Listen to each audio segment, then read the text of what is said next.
माय Lord, कागदपत्रे स्पष्टपणे दाखवतात की मालमत्ता मालकाचा हेतू फसवणूक करण्याचा होता. हे सरळ सरळ कपटाचं प्रकरण आहे. नमस्कार मित्रांनो, मी आपला वकील मित्र ॲडव्होकेट कैलास नाईक. कायद्याचं म्हणजेच तुमच्या फायद्याचं बोलूया तुमच्या हक्काच्या कोर्ट कचेरी या यूट्यूब चॅनलवर. तर मित्रांनो, जेव्हा एखादी मिळकत आपण खरेदी घेणार असतो, आपल्याला त्या मिळकतीबद्दल माहिती नसते. आपण फक्त जे कोणी ब्रोकर्स असतील किंवा ओळखीचे असतील, जे आपल्या परिचयाचे सुद्धा नसतात, तर त्यांना आपण असं सांगतो की मला मिळकत खरेदी घ्यायची आहे.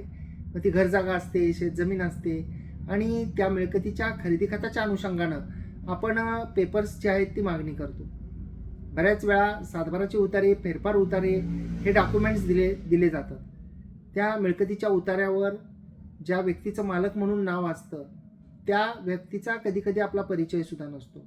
आणि जे फेरफार उतारे दिलेले असतात त्यामध्ये सुद्धा आपल्याला असं दिसून येतं की डाव्या बाजूला जो कॉलम असतो तर त्या ठिकाणी त्या व्यक्तीचं नाव असतं की ती मिळकत जी आहे ती त्यांना कोणत्या हक्काने आली.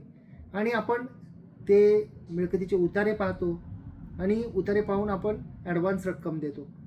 आणि जेव्हा खरेदी खत पूर्ण करण्याची वेळ येते त्यावेळी आपल्या असं लक्षात येतं की त्या व्यक्तीचं मिळकतीच्या उतार्यावरून जे नाव आहे ते गायब झालेलं आहे आणि त्या व्यक्तीचं नावच उतार्यावर सध्या दिसत नाही. आणि पूर्वी जर आपण पाहिलं तर त्याच्यामध्ये फेरफार उतार्यामध्ये आपल्याला नाव दिसून आलेलं होतं. तर हे असं का होतं? आणि आपण एखादी मिळकत खरेदी खत घेत असताना नेमकं काय पाहिलं पाहिजे, विशेषतः सातबाराच्या उतार्याच्या संदर्भामध्ये आणि फेरफार उतार्याच्या संदर्भामध्ये. तर जेव्हा आपण एखादी मिळकत शेतजमीन असेल आणि त्याचं जर का सातबारा पाहत असू तर तो सातबारा कोणत्या तारखेला काढलेला आहे याची तारीख आपण पाहिली पाहिजे. कारण बऱ्याच वेळा असं होतं की जुने उतारे दाखवले जातात. म्हणजे उदाहरणार्थ जुन्या उतार्यावर माझं नाव आहे, ती मिळकत मी दुसऱ्या कोणाला तरी विक्री केलेली असते आणि त्या दुसऱ्या व्यक्तीचं नाव सुद्धा त्या मिळकतीच्या उतार्यावर लागलेलं असतं. परंतु मी जे जुने उतारे आहेत ते समोरच्या पार्टीला दाखवतो आणि व्यवहार करतो आणि रक्कम घेतली जाते. आणि रक्कम घेऊन त्यानंतर खरेदी खत देण्यास टाळाटाळ केली जाते. प्रसंगी अगदी नोटराईज डॉक्युमेंटसुद्धा केले जातात. स्टॅम्प पेपरवर लिहून दिलं जातं की मी रक्कम एवढ्या एवढ्या रकमेला विक्री करीत आहे आणि एवढी रक्कम ॲडव्हान्स घेतलेली आहे, उर्वरित रक्कम खरेदी खात्याच्या वेळी देण्याची आहे.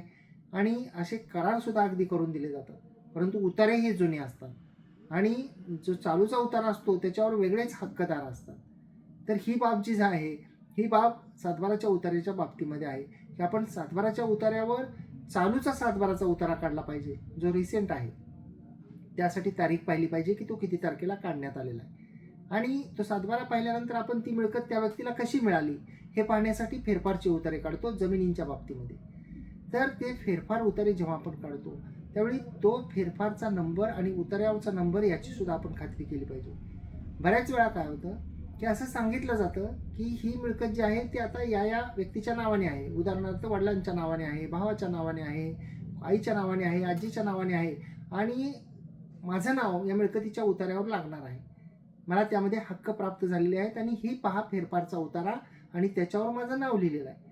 आता तो फेरफारचा उतारा कधी कधी कसा असतो की त्याची नोंद घेण्यात आलेली असते. एखादी हक्क त्या व्यक्तीला जर प्राप्त झालेले आहेत असं त्या व्यक्तीचं म्हणणं असेल, उदाहरणार्थ खरेदी खत असेल किंवा काही कोणता रजिस्टर दस्ता असेल किंवा वारसा हक्काच्या संदर्भातील असतील, एखाद्या न्याय निर्णयाच्या कोर्टाच्या त्या अनुषंगानेच्या नोंदी असतील, तर ती नोंद फक्त धरून घेण्यात आलेली असते. ती नोंद अद्याप मंडळ अधिकारी जे आहेत ते त्यांनी मंजूर केलेली नसते आणि त्याच्याबद्दल उतार्यावर प्रलंबित फेरफार असा म्हणून जो आहे तो शेरा मारलेला असतो. म्हणजे जर तो फेरफार प्रलंबित असेल तर तो फेरफार ज्या व्यक्तीच्या नावाने केलेला आहे त्या व्यक्तीच्या नावे ती मिळकत उतार्यावर नोंदवली असं म्हणता येत नाही. कारण जो प्रलंबित फेरफार असतो त्या प्रलंबित फेरफारला जर का कोणाची हरकत आली, त्या प्रलंबित फेरफारबद्दल ज्यांचे हक्क आहेत म्हणून तो फेरफार घेण्यात आलेला आहे ते सोडून इतर लोकांनी काही तक्रारी दिल्या, त्यांचे काही वेगळे हक्क असतील, त्यांच्यावर काही डॉक्युमेंट असतील आणि त्यांनी तक्रार दिली तर ती तक्रार केस म्हणून मंडळ अधिकारी यांच्याकडे केस चालते आणि ती नोंद केवळ उतार्यावर घेण्यात आलेली असते, ती मंजूर करण्यात आलेली नसते. त्यामुळे ती नोंद मंजूर होऊ शकते किंवा नामंजूर सुद्धा होऊ शकते. परंतु केवळ नोंद धरून घेण्यात आली म्हणजे ती नोंद मंजूर झाली असं म्हणता येणार नाही. त्यामुळे जेव्हा आपण फेरफार उतारा वाचू त्यावेळी कोणत्या हक्काने त्या व्यक्तीला ती मिळकत आलेली आहे हे पहा आणि जो उजव्या हाताचा कॉलम असतो त्याच्यामध्ये ती नोंद मंजूर किंवा नामंजूर याबाबतचा शेरा आहे का पहा. नोंद जर ती मंजूर झालेली असेल तर त्या ठिकाणी मंडळ अधिकारी जे आहेत सर्कल ऑफिसर यांचं सही असते, त्याखाली शिक्का त्यांचा असतो, त्यासोबतच तारीख सुद्धा असते. त्यामुळे जेव्हा आपण सातबारा पाहू किंवा फेरफारचा उतारा पाहू, तर ते पाहत असताना या गोष्टींची काळजी घेतली पाहिजे. म्हणजे जुने उतारे दाखवून म्हणा किंवा एखादी फेरफार नोंद मंजूरच अजून झालेली नसताना, ती प्रलंबित असताना ते कागदपत्र दाखवून व्यवहार करून समोरच्याची जी फसवणूक केली जाते, ती फसवणूक आपल्याला या माहितीमुळे टाळता येईल. त्यामुळं कागदपत्र पाहताना शेतजमिनीच्या बाबतीमध्ये ही काळजी घ्या. घरजागेच्या बाबतीमध्ये सुद्धा एखाद्या व्यक्तीने एखाद्या जागेला ग्रामपंचायतीकडे नाव म्हणजे अर्ज देऊन म्हणा किंवा ग्रामपंचायतमध्ये काही वेगळ्या प्रकारच्या गोष्टी करून म्हणा स्वतःचं नाव लावून घेतलेलं असतं.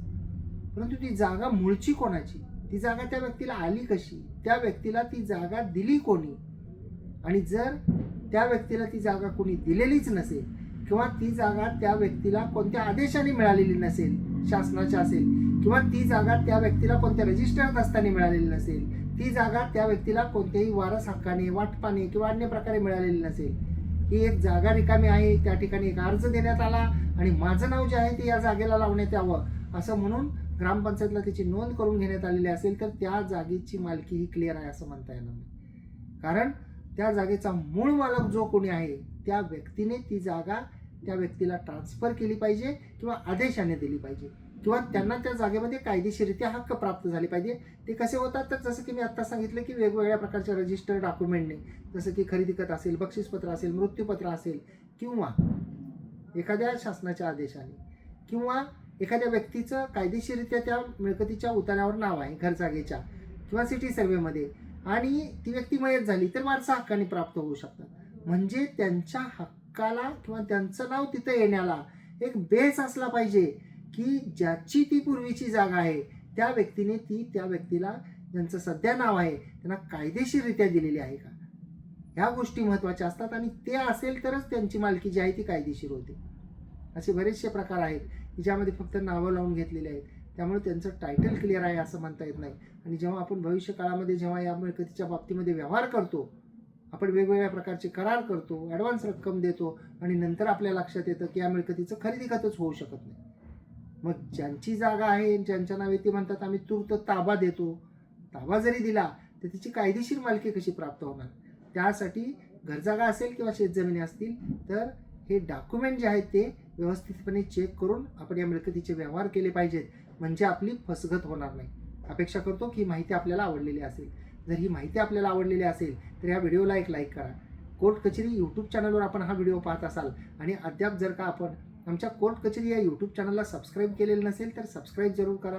बाजूचे बेल आयकॉनचे बटन दाबा म्हणजे व्हिडिओचे नोटिफिकेशन आपल्याला मिळतील. आपण या व्हिडिओला लाईक केल्यानंतर आपल्याला एक रेनबोचं कलरचं बटन दिसेल, स्टार असलेलं आणि कलरचं सप्तरंग, तर ते हाईप नावाचं बटन आहे, तर त्यालाही क्लिक करा. त्यासाठी कोणतेही पैसे द्यावे लागत नाहीत. आपण ते बटन क्लिक केल्यानंतर व्हिडिओ जास्तीत जास्त लोकांपर्यंत पोहोचतो. आपण जर हा व्हिडिओ फेसबुक आणि इंस्टाग्रामवर पाहत असाल आणि अद्याप जर का आपण तुमच्या फेसबुक आणि जे इंस्टाग्रामचे पेजेस आहेत, प्रोफाईल्स आहेत, त्याला फॉलो केलेलं नसेल तर त्यालाही फॉलो करा आणि त्या ठिकाणीही ही माहिती जास्तीत जास्त शेअर करा. कदाचित आपल्या एकाच शेअरमुळं कुणाची तरी नेमकीच फसगत होणार असेल आणि त्यांच्यासमोर जर हा व्हिडिओ गेला, त्यांनी जर हा व्हिडिओ ऐकला तर त्यांची फसगत होण्यापासून ते वाचू शकतील.